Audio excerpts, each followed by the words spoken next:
हमले की सूरत में तेहरान की हिकमत अमली क्या हो सकती है? ईरान और इसराइल के दरमियान जारी तनाज़े अब एक अहम मोड़ पर पहुंच चुका है, जहां डोनाल्ड ट्रंप के फैसले इस बात का तयन करेंगे कि मशरिक़ वस्ती में आइंदा क्या होने जा रहा है।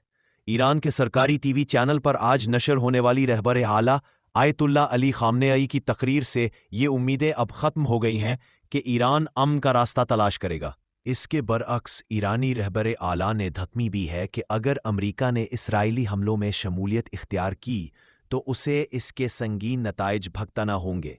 ईरान शायद अब कमज़ोर हो गया है क्योंकि खित्ते में लुबनान, शाम और गज़ा में इसके प्रॉक्सी गुरोहों को पिछले कुछ अरसे में शदीद नुकसानात उठाने पड़े हैं, लेकिन ईरान अब भी अमरीका को नुकसान पहुंचाने की सलाहियत रखता है।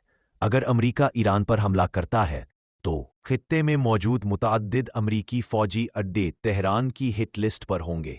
बहरेन में मीना सलमान में अमरीकी बहरिया की 5वें फ्लीट का हेडक्वार्टर है और ये मकाम इराक और कुवैत में मुतअद्दिद अमरीकी अड्डों के साथ ईरान के अहदाफ में शामिल हो सकता है। सितंबर 2019 में सऊदी अरब की पेट्रोकेमिकल इंडस्ट्री पर ड्रोन हमला इस बात का सबक देता है कि खलीजी ममालिक में मुतअद्दिद इक्तिसादी असासों को ईरानी मिसाइलों और ड्रोन से खतरा हो सकता है।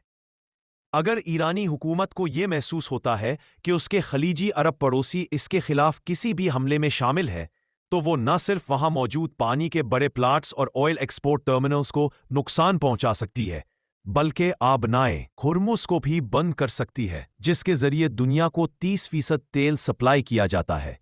मज़ीद नई अपडेट के लिए चैनल को सब्सक्राइब और वीडियो को शेयर ज़रूर करें। कमेंट सेक्शन में अपनी राय ज़रूर दें। YouTube channel message of Islam.